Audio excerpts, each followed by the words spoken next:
You're listening ad-free on Amazon Music. In 2015, Clyde, Ohio was one of the safest places to live in the entire United States. Basically, violent crime never happened there. So, on April 10th of that year, when a resident was reported missing in the morning, and then their car was spotted just a few hours later in an apartment parking lot, before the police even drove out to the vehicle, they already knew that they would find this missing person either sleeping in their car or maybe visiting one of their friends in the nearby apartments. However, they would be very wrong. And to this day, the contents of that missing person's car still haunt Clyde, Ohio. But before we get into that story, if you're a fan of the strange, dark, and mysterious delivered in story format, then you've come to the right podcast because that's all we do, and we upload twice a week, once on Monday and once on Thursday. So, if that's of interest to you, please hack the Amazon Music follow button's work email and then send their employer a letter of resignation. Okay, let's get into today's story.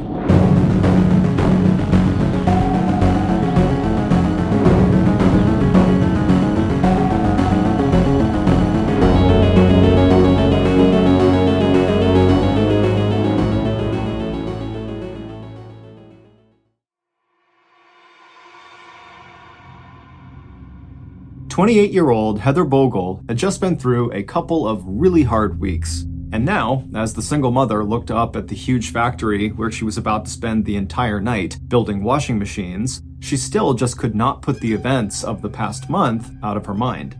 It was April 9th, 2015, and Heather was standing next to her old car out in the parking lot of the largest employer in the tiny town of Clyde, Ohio, population 6,000. Directly in front of her was the entryway into Whirlpool Incorporated, a sprawling white metal and brick complex with a total workforce of 3,500 people. And once Heather clicked her way through that metal turnstile and entered the factory, she'd be walking out of the cool, clear, quiet evening darkness into an echo chamber the size of more than 30 football fields, all filled with sound and light and people wearing green foam earplugs and safety glasses. Heather had been working the night shift here for 2 years, and the steady paycheck and health benefits she received had made it possible for her and her 6-year-old daughter, Mackenzie, to afford a pretty good life in the town of Fremont, 9 miles north of Clyde. But, important as this job was to Heather, the young mom did not plan to spend the rest of her life working on a production line. Over the last few years, Heather had split her daylight hours between taking care of Mackenzie, catching up on sleep, and also going to school so she could achieve her real ambition, which was to become a licensed practical nurse. Now, Heather forced herself not to look down at her phone and reread the horrible text messages her older half-brother had sent her when Heather had recently gotten word that she'd failed one of her Ohio State Board nursing exams. But the real problem was, Heather didn't have to read those texts to hear them bouncing around in her head. Joshua had called her a dumb hoe who was too stupid to pass the licensed practical nurse exam. He'd signed off by accusing her of having low expectations and then describing her as, quote, typical trash like her mom and dad, end quote. And almost as bad as the pain those words caused was the fact that Heather had just broken up with the one person she could have turned to in this kind of situation for support and comfort. That person was Heather's ex-girlfriend, Carmela Badia. Carmela had been Heather's first relationship with a woman, and their 2-year-long romance had been intense for both of them. Before Carmela, Heather's longest relationship had been with Mackenzie's dad. Heather and Richard had met when Heather was 18, and even though they had never married, the two had moved in together right away and then ended their relationship 5 years later. Unlike Heather's breakup with Carmela, Heather's split from Richard had been a mutual decision. There wasn't much drama, Heather wanted to be free, and so did Richard. After that, when Heather and Mackenzie had moved to their house in Fremont, Heather was so busy and so focused on school and her daughter that she wasn't actively looking to date anyone. And when Heather first met Carmela at Whirlpool, Heather thought of Carmela only as someone she hit it off with and whose day shift overlapped just enough with Heather's night shift that the two of them would eventually strike up a friendship. But right from the start, Carmela had been open about her crush on Heather. At first, Heather had laughed about Carmela's good-natured flirting, but over the course of a few months, Heather's feelings for Carmela had deepened. But the stress of working opposite shifts and the differences in their personalities, along with mutual feelings of jealousy, ultimately took their toll. And in March, less than 1 month earlier, the relationship had ended in a storm of arguments, accusations, and bitter phone calls and text messages. Just the day before, Heather and Carmela had had one of their worst arguments yet, and Carmela had written Heather a long, angry letter that was now sitting in the front passenger seat of Heather's 2003 Oldsmobile Alero car. As Heather locked up her dark green sedan before taking her first step towards the blue awning that read Whirlpool, Clyde Operations, Carmela's words also sounded inside of Heather's head. "You duped me," Carmela had scrawled in ballpoint pen on the small lined pages. "You have no idea how bad you hurt me. You're dead to me." A few minutes later, as Heather pushed her way through the metal roundabout before walking into the factory, all she could hope was that the next 8 hours would be so loud and distracting that the only thing she'd hear was the sound of metal and plastic appliance parts snapping into place. As a materials handler, Heather's own job took her to various parts of the factory. Using small vehicles called forklifts and tuggers, she was tasked with driving through the miles of factory space, collecting parts, and then delivering those parts to her fellow workers on the assembly line. But even in a workplace where 30 miles of conveyors clanked and rattled overhead, and where workers had to pay attention to what they were doing, Heather's friends on the production line they all shared couldn't help but notice that instead of her usual smile, Heather looked upset. And as Heather shoved the foam plugs into her ears and slipped on her safety glasses before stepping in behind the wheel of her tugger, she saw the looks of concern aimed in her direction. Checking over her shoulder to make sure that the little tow cart behind her tugger was securely attached before starting up the vehicle's engine, Heather found her spirits lifting just a little. She might not be able to confide about her recent disappointments to Carmela, but she reminded herself that she still had plenty of friends at work. People who were rooting for her to pick herself back up, to take that nursing exam again, and not give up on her dream of a better life for herself and Mackenzie. And between conversations with her friends over the course of the night, Heather didn't have to reply to any text message or incoming phone calls unless she felt like it. All the important parts of her day were already totally planned out, and everyone who played a part in her daily routine already knew exactly where and when they could find Heather if they really needed to. And it had been that way for more than a year. Heather's shift always ended just after 6 in the morning, and after clocking out, Heather would call Mackenzie's babysitter before Mackenzie headed off to school. Then Heather would head for her home in Fremont to sleep until it was time to collect Mackenzie at the end of the school day. After that, Heather could enjoy spending the afternoon and evening with her daughter before dropping Mackenzie back off with the sitter and leaving for work just before 10 p.m. Even now, when Heather was feeling down, just the thought of her daughter made her smile. Tomorrow's forecast called for cool weather and wind, but it was also supposed to be nice and sunny, and so if Heather made sure to bring along an extra warm jacket for Mackenzie to wear after school, the two of them could spend some time outside on the playground. Being out with Mackenzie was usually the best part of Heather's day, and Heather liked knowing that when people saw the two of them together, there was no mistaking them for anything other than mother and child. With her blonde hair and big smile, Mackenzie looked like a younger version of her slender mom, with the brown eyes, shoulder-length hair, and a scattering of freckles across a tan face. By the time Heather had begun her first circuit of the bright warehouse that night, the third shift had settled in for that night's work. Over the next 24 hours, the Whirlpool factory would turn out a total of 20,000 washing machines. And tonight, as Heather waved to her coworkers, being one of the team that produced those washing machines made her feel better. She might not be here for the next 30 years, but she knew she was lucky to have this job and have coworkers whose lives were a lot like her own. Other parents raising kids just like she was, people with worries just like she had. And by the time morning rolled around and Heather was throwing away her foam earplugs and pulling off her safety glasses, her usual smile was back on her face. Chatting with coworkers over the last 8 hours had been good. These sympathetic responses she had gotten had helped put Heather back into her naturally optimistic state of mind. She knew that once she saved up enough money to take the state nursing exam again, she would make sure that she passed it.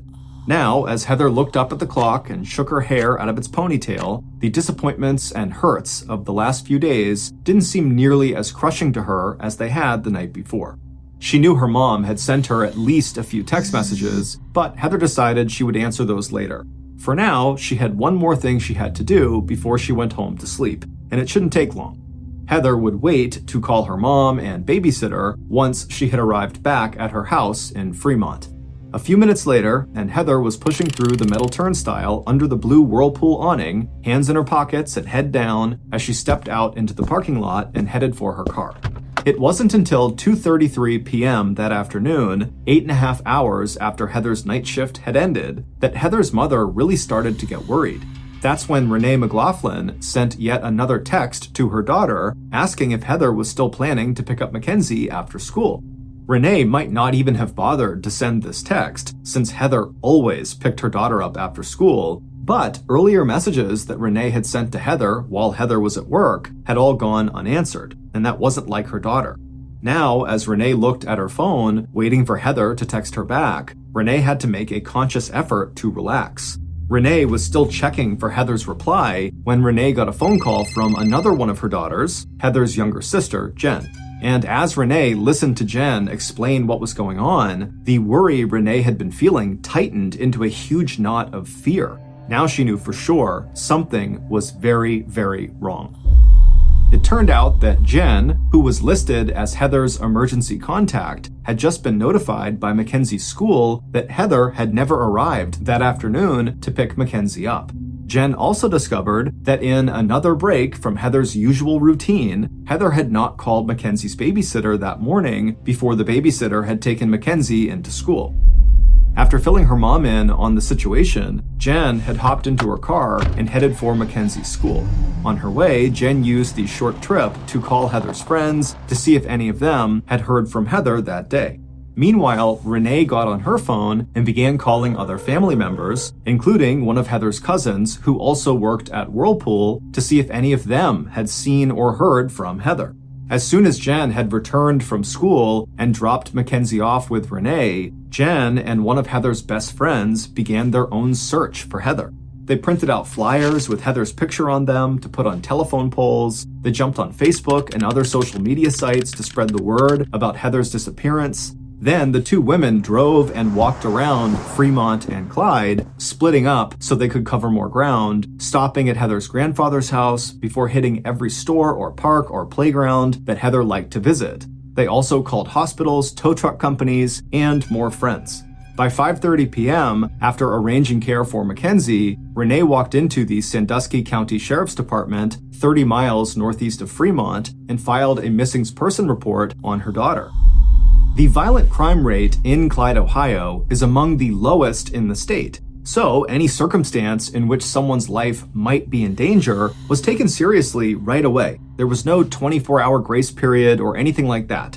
Instead, it was instant action. And after hearing the pure panic in Renee's description of how out of character it would be for Heather not to pick up her daughter after school, the situation seemed unusual and suspicious enough that the sheriff's department acted immediately.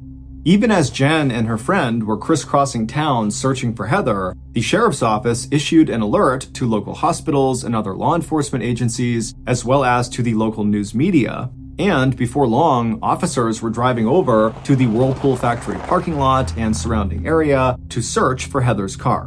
The deputies also stopped at local bars and went to the home in a nearby trailer park to talk with Heather's ex and Mackenzie's dad, Richard. But it wasn't until 8 p.m. that evening, 40 minutes before darkness fell, that police got their first real news on the whereabouts of Heather Bogle.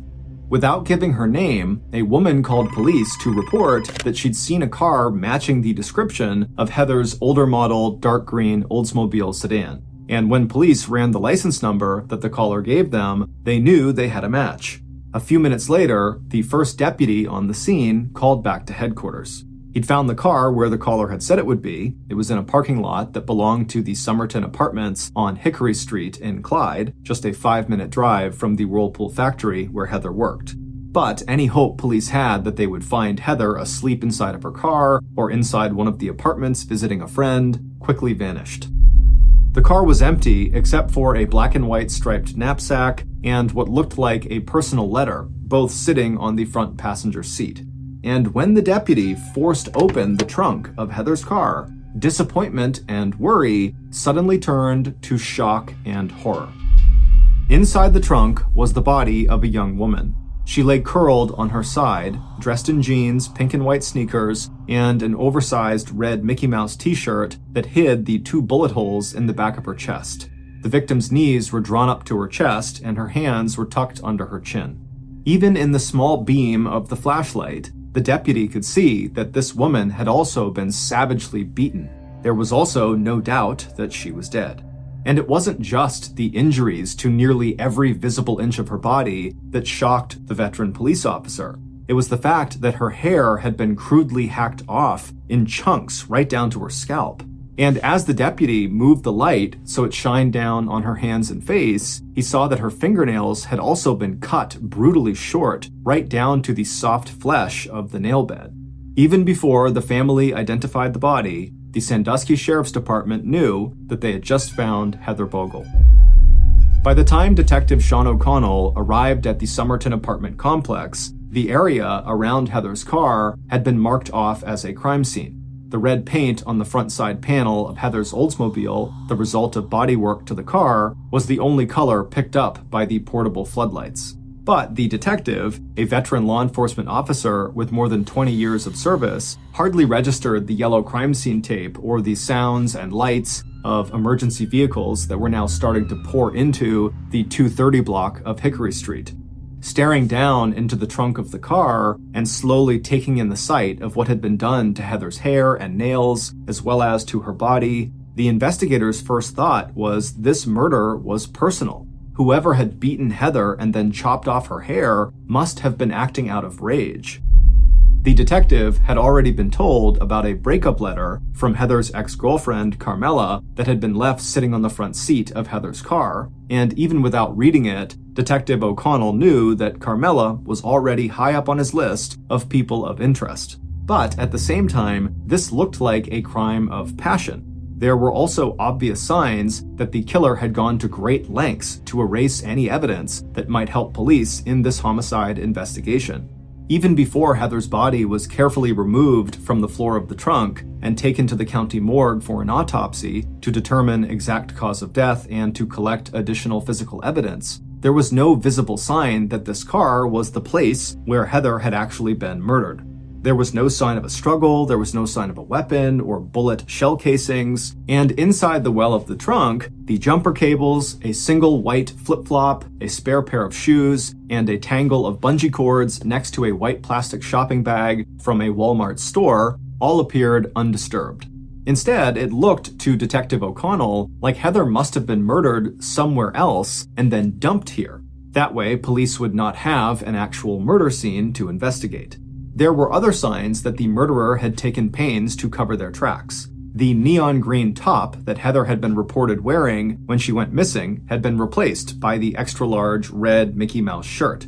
The defensive wounds on Heather's hands, arms, and face all told police that Heather had fought back hard against her attacker, so the killer had cut her nails and her hair in an effort to remove any trace of the killer's DNA that may have transferred to Heather's body in the course of that struggle.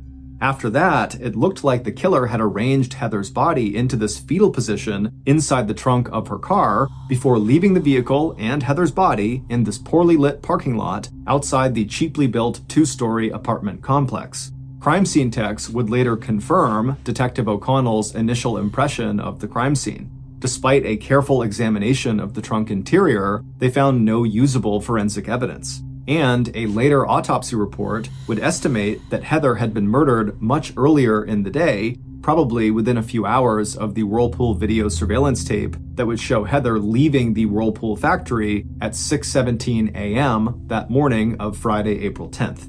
That same autopsy would also reveal that Heather had ultimately been killed by 2 gunshot wounds to her back. But in a huge break for law enforcement, despite the killer's effort to erase any connection to the crime, the medical examiner would find small amounts of what police assumed was the killer's DNA buried under what little remained of Heather's fingernails.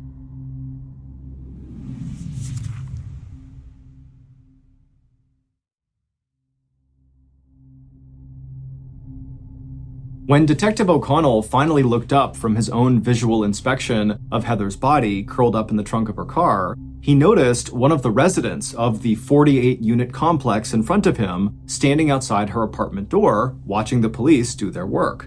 That person was 24-year-old Kiona Boer, an African-American woman raising 2 children on her own, who had already had at least one run-in with the Sandusky Sheriff's Department's all-white detective bureau.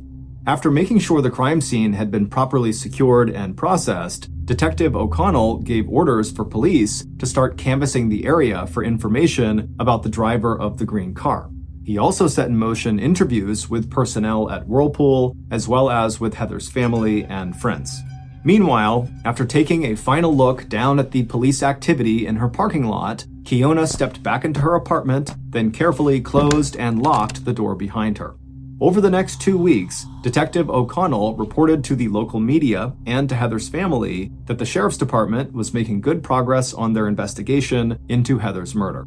While he was not ready to make any arrests, the lead detective said investigators had ruled out several key suspects who had close ties to Heather.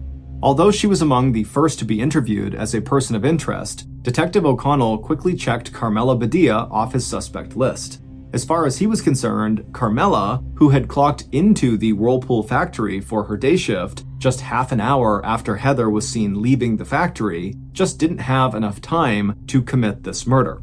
He also did not believe Carmela would have tried to cover her tracks, but still leave that breakup letter she had written to Heather in the front seat of Heather's car. Also in the clear were Heather's ex-boyfriend, Richard, and Heather's older brother, Joshua. In addition to having an alibi for the time of the murder, Joshua explained to police that the degrading texts he had sent his half-sister shortly before her death were just his way of motivating Heather to do better on her nursing boards next time she took them. He described his insults as being, quote, tough love. But almost from the start of the investigation into Heather's death, it would turn out that Detective O'Connell had formed a theory of the crime that would lead him from one dead end to another. When toxicology tests on Heather's body eventually revealed a small amount of marijuana in her bloodstream, Detective O'Connell became totally convinced that Heather's murder was drug-related, and that Heather's murderer or murderers were all connected to the young African-American woman who had stood outside of her apartment watching police work the crime scene on the night of April 10th, when Heather's body was first discovered. Detective O'Connell's suspicions were based on his theory that Heather had driven to the apartment complex after work in order to purchase drugs. And years earlier, Detective O'Connell had arrested the father of one of Kiona Boer's children, a man named Omar Satchel, on drug charges. Police had also been informed that before Heather's murder, Kiona had been seen wearing a large-sized red Mickey Mouse shirt that might match the shirt Heather was wearing when her body was discovered, and that there was still a close association between Kiona and Omar. By April 17th, 1 week after Heather was murdered, police had conducted 2 searches of Kiona Boer's unit at the Somerton apartment complex. Police had also arrived in force and with guns drawn at the nursing home where Kiona worked to obtain a DNA sample. Even as other tips and potential leads in the case trickled in to the sheriff's office, Detective O'Connell continued to focus his effort on building a case against Kiona Boer, Omar Satchel, and a third African-American man who the investigators suspected of owning the gun that was used to kill Heather. Meanwhile, Heather's family and friends held a series of vigils in her honor and started raising money that would go to Heather's daughter, Mackenzie. But as the investigation into Heather's death dragged on for more than 12 months without any arrests or hard evidence against Detective O'Connell's chief suspects, Heather's sister, Jen, was not the only person complaining to the media and the sheriff that Detective O'Connell was mishandling the murder investigation. And then, in September 2016, 17 months after Heather's murder, Detective O'Connell announced that he was resigning from the Sandusky Sheriff's Department to take a job as a manager of a McDonald's fast food restaurant. Sean O'Connell's decision came several months after his prime suspects had all broken their silence, not only claiming that they had nothing to do with Heather's murder, but also pointing out that they had never even met Heather and had no personal ties to her whatsoever. To prove their claim, the suspects volunteered tissue and DNA samples, they stated their willingness to take lie detector tests, and pointed to the alibis they had provided police. They also accused the sheriff's department of racial profiling, which is targeting individuals for suspicion of crime based on the individual's race, ethnicity, religion, or national origin. Just before his resignation, Detective O'Connell himself had been placed on 3 months of paid leave, and the murder investigation had been turned over to the Ohio Bureau of Investigation. And at the same time, Kyle Overmeyer, Sandusky's sheriff and Detective O'Connell's boss, admitted to opiate addiction and was charged with stealing prescription drugs from lockboxes at area police stations. Stunned, Heather's family and friends watched as the state stepped in and tried to pick up the pieces of the murder investigation. To them, and to the frightened residents of Clyde and Fremont, it looked like a bungled investigation by a corrupt and possibly racist sheriff's office would result in one of the most vicious murders ever committed in Northwest Ohio turning into a cold case. In November of 2016, 19 months after Heather Bogle's murder, the voters of Sandusky County voted in a brand new sheriff. And when Police Lieutenant Chris Hilton stepped into that office 2 months later, in January of 2017, one of his first moves as sheriff was to appoint a new detective who would be charged with starting the Heather Bogle murder investigation all over again from scratch. And that new detective, Nick Kotsopoulos, did not waste any time following those orders. With 18 years' experience in law enforcement, this would be the 11th homicide that Detective Kotsopoulos had investigated. And even though he was basically treating Heather's murder as a cold case, the detective was coming at the homicide from a different direction than former investigator Sean O'Connell. He would follow the hard evidence wherever it took him, but he was also interested in talking with people and potential suspects who had a personal connection to Heather. He also wanted to find out exactly where Heather was killed. And after going through the complete file on Heather's murder, it didn't take long for the new lead investigator to totally rule out Sean O'Connell's top 3 suspects. Not only was there absolutely no physical evidence to connect them to Heather's death, it turned out none of their DNA matched the tissue sample that the medical examiner had found under Heather's nails, an important detail that former Detective O'Connell had left out of his reports on the case. Those DNA results would also rule out, once and for all, Heather's ex-girlfriend Carmela and Heather's half-brother Joshua. Once he had cleared all the past suspects in Heather's murder, the new investigator went back through the tips that former Detective O'Connell had received from Heather's coworkers, but never followed up on.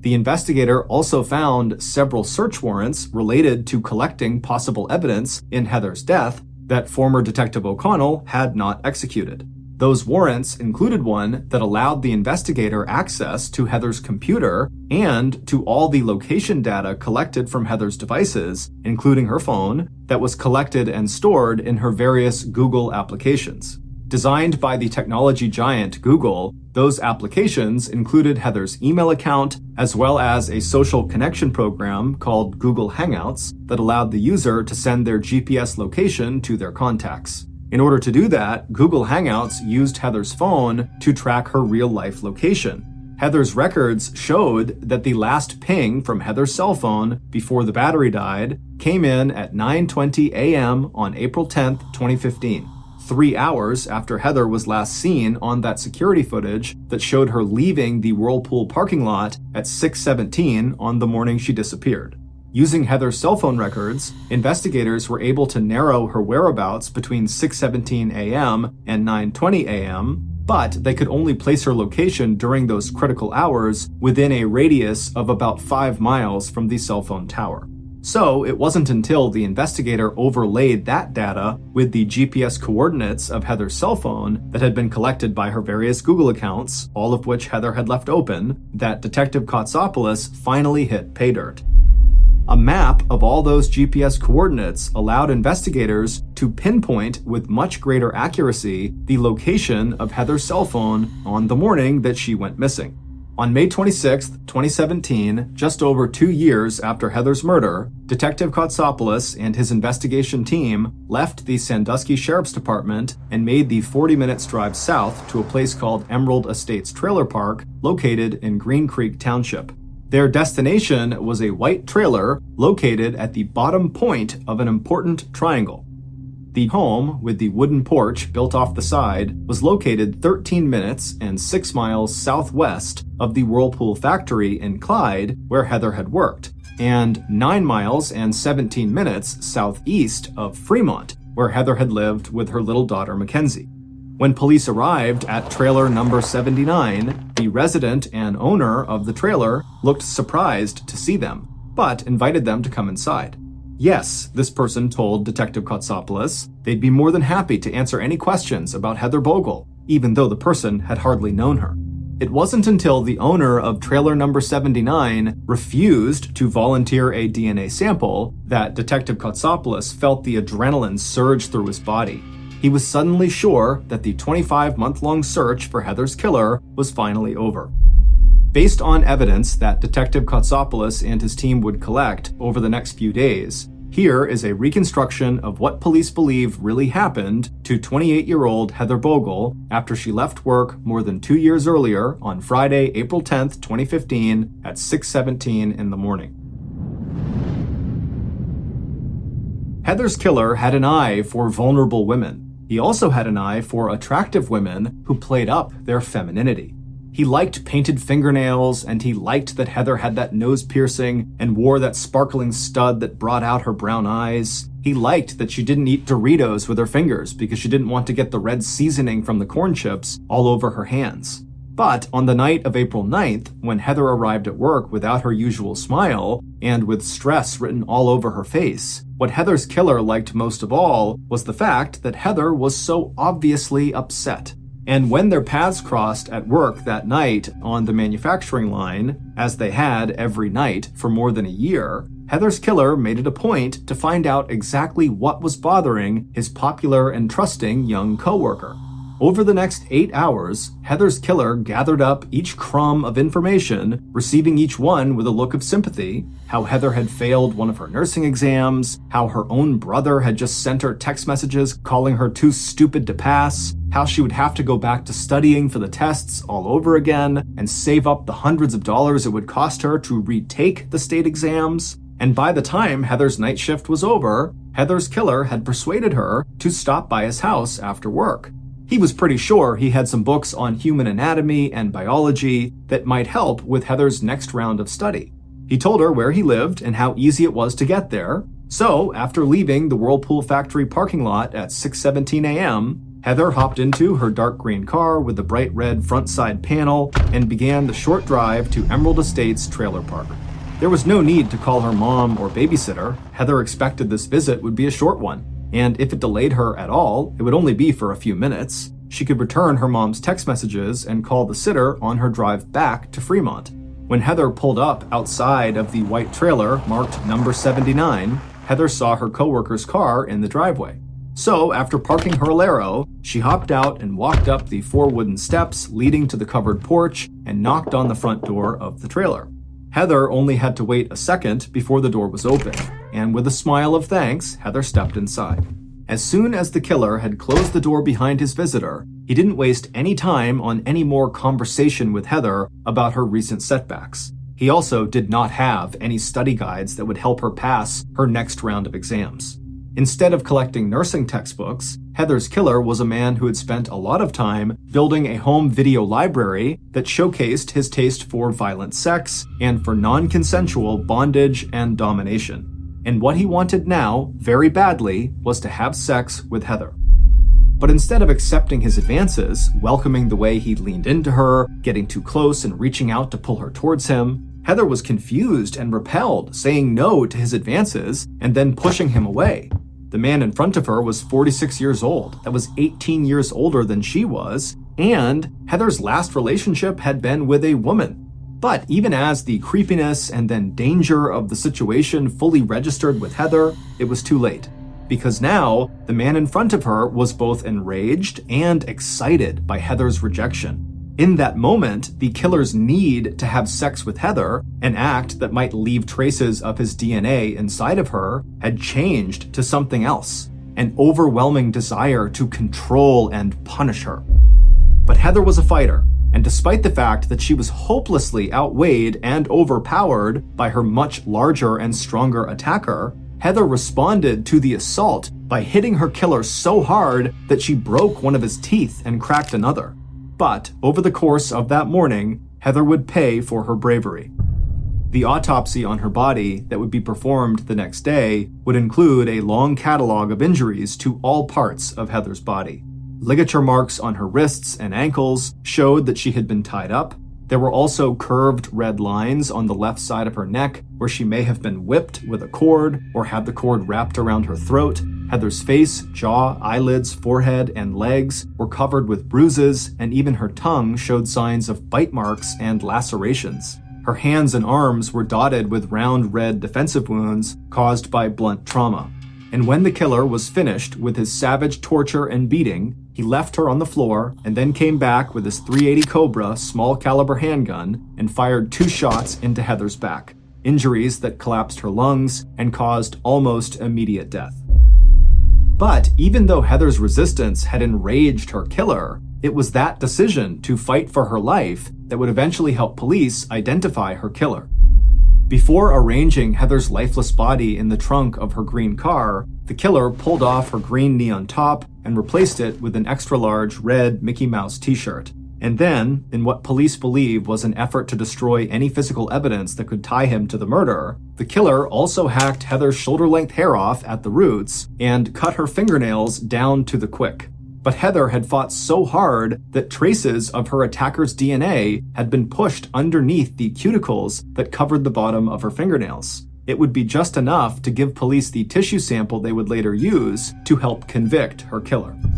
After abandoning Heather's car, with Heather's body locked in the trunk, at the Somerton apartment complex, the killer sat back to wait and to build his cover of innocence.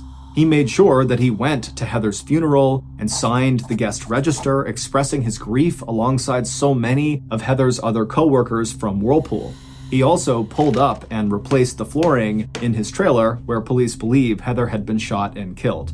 And when Heather's family set up a GoFundMe page for Heather's daughter, Mackenzie, 44-year-old Daniel Myers, a 17-year veteran of Whirlpool who had worked right alongside Heather on the factory's production and material handling lines, made a donation of $125. On that same GoFundMe page, Daniel, who had been arrested on a domestic assault charge in 2001 and another assault charge in 2004, posted this message, quote, "Heather, you were such an amazing person. I am distraught that there will be no more of your smiles at work. You will always be in my thoughts. Your daughter will always be in my prayers. God bless you, little Missy." End quote. It would turn out that on May 26th, when Detective Nick Kotsopoulos and his team headed to trailer number 79 in Emerald Estates Trailer Park, they were following the location coordinates they had found stored in Heather's Google accounts. It had been an electronic trail, there ever since the day of Heather's murder, that followed the young mother from the Whirlpool factory in Clyde on the morning of April 10th, 2015, to the actual scene of her murder. And during that first interview with Detective Kotsopoulos, when Daniel Myers told police he hardly knew Heather and then refused to volunteer a DNA sample, the investigator knew right away that he had a brand new prime suspect in the murder of Heather Bogle. As for Daniel Myers' broken tooth, he told investigators it was nothing and that he'd fixed it himself using superglue. In the days immediately following that first interview with Daniel Myers at trailer number 79, investigators were able to get a search warrant that compelled him to give police a DNA sample. Police also got a warrant to search his house, where they found guns, videotapes of violent sexual encounters, and under the carpet, new sections of flooring that had been installed within a week of Heather's disappearance. On June 1st, after lab tests matched Daniel's DNA to the tissue found under Heather's cuticles, Daniel Myers was arrested and charged with aggravated first-degree murder, robbery, and kidnapping in the death of Heather Bogle. Immediately after Daniel Myers' arrest, 10 women came forward to report that they had been raped by Daniel Myers. But it would turn out that Daniel Myers would not be the only person in the Heather Bogle homicide investigation who would face criminal charges. On December 13th, 2018, a little over a year after Daniel Myers' arrest, former detective Sean O'Connell was sentenced to 2 years in prison for actions related to his investigation into Heather's murder. Those charges included tampering with and falsifying evidence and sharing confidential murder files with members of the public. It would turn out that former detective O'Connell had pursued his case against Kiona Boer, Omar Satchel, and a third African-American suspect even after he knew that their DNA did not match the DNA found under Heather's fingernails. As a result of being singled out as a murder suspect, Kiona Boer would lose her job and apartment, and she and her school-age son would both become the target of hate and bullying. Former Detective O'Connell was also criticized for delaying justice. Just days after Heather's murder, Sean O'Connell had received an email tip from a woman who worked at Whirlpool telling police she knew of one employee who she believed, based on her own encounters, would be capable of committing murder, and that man's name was Daniel Myers. Detective O'Connell also failed to execute the search warrant he had early on in the Heather Bogle investigation that would have given him access to the Google accounts that had stored a record of Heather's movements from the time she left work on the day of her murder until her phone died 3 hours later. On February 13th, 2019, almost 4 years after Heather's death, Heather's co-worker Daniel Myers pleaded guilty to murder in order to avoid the death penalty. He was sentenced to life in prison without parole. But before the judge issued that sentence, there was one final twist in a murder case that had generated headlines across the state and that would become the subject of several true crime documentaries. Just days after Daniel Myers was arrested in 2017, investigators reopened an older case involving the death of Myers' ex-girlfriend, 37-year-old Leanne Sluter. Back in 2009, 6 years before the murder of Heather Bogle, Daniel Myers told police he had discovered Leanne lying dead of a self-inflicted gunshot wound in the bedroom of a trailer he owned. At the time, police did not question Daniel's account or treat the death as suspicious, even though Leanne's family wanted Daniel questioned as a suspect. Ultimately, the new investigation into Leanne's death turned up a suicide note in the victim's handwriting that was provided by Daniel Myers' family. But although the Leanne Sluter investigation ended without another charge of murder, Leanne Sluter's family insist that if police had done a thorough investigation into Leanne's death and questioned Daniel Myers as a suspect back in 2009, Heather Bogle would still be alive today.